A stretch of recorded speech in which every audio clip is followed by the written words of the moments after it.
नमस्कार, सुप्रभात। आज की ताज़ा खबरों में आप सभी का हार्दिक अभिनंदन। मैं हूं आपके साथ आपकी मेज़बान प्रियंका कटोच। शुरुआत करें अगर विधानसभा चुनावों को लेकर, तो अभी दूसरे चरण के चुनाव से पहले ही रियासी में मुठभेड़ शुरू हुई है। सुरक्षा बलों और आतंकियों के बीच फिलहाल गोलाबारी अभी भी जारी है। रियासी जिले के चसाना इलाके में पुलिस और सुरक्षा बलों ने आतंकियों को घेर लिया है। आतंकियों ने पुलिस पर फायरिंग भी की, जिसके बाद दोनों तरफ से गोलाबारी शुरू हुई है। पुलिस सुरक्षा बलों के साथ भी इस अभियान में जुटे हुए हैं बीडीजी। अभी तक एक आतंकी को भागते हुए देखा गया है, लेकिन घेराबंदी में फंसे हुए आतंकियों की सही संख्या का फिलहाल अभी तक पता नहीं चल पाया है। इसके अलावा 3 दिवसीय दौरे पर जम्मू कश्मीर पहुंचे अमित शाह राजौरी पुंछ में 6 रैलियों को संबोधित करेंगे। गृह मंत्री अमित शाह ने जम्मू कश्मीर में विधानसभा चुनाव प्रचार अपना तेज कर दिया है। वहीं पर राजौरी पुंछ जिलों में 6 रैलियों को करने का भी आगाज किया है और ये भी कहा है कि इन 6 रैलियों को वे संबोधित करेंगे। इससे पहले प्रधानमंत्री नरेंद्र मोदी भी दौरे पर थे और उन्होंने भी 3 महारैलियां संबोधित की। भाजपा के राष्ट्रीय अध्यक्ष जेपी नड्डा और रक्षा मंत्री राजनाथ सिंह भी जल्द ही जम्मू कश्मीर का दौरा करेंगे और वे भी रैलियों को संबोधित करेंगे।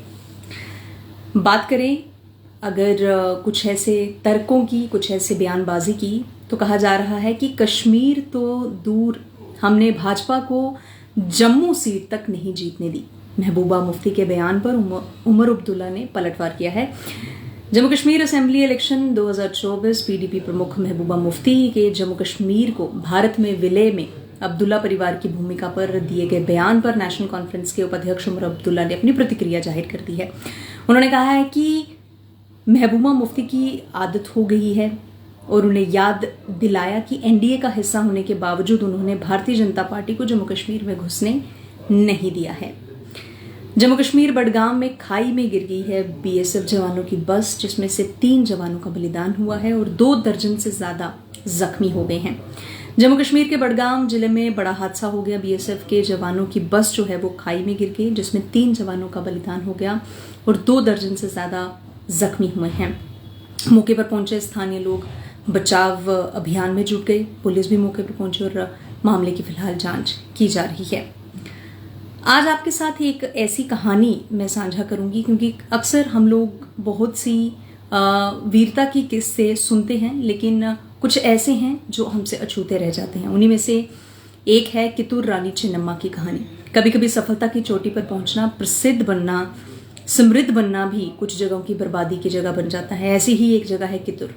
कर्नाटका के बेलगाम से 50 किलोमीटर दूर छोटा सा ये राज्य कभी बड़ा सा साम्राज्य हुआ करता था, मगर फिर भी मुगल और मैसूर के राजाओं के बीच भी यहाँ के देसाई शासकों ने इसे स्वतंत्र रखा।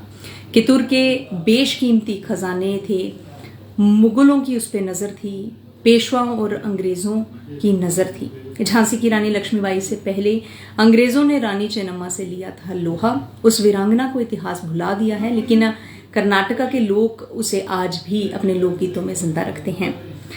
अंग्रेजों के खिलाफ सन 1857 के युद्ध को भारत का पहला स्वतंत्रता संग्राम जरूर माना जाता है, मगर इससे भी कई साल पहले कितूर ने अंग्रेजों को कड़ी टक्कर दी थी।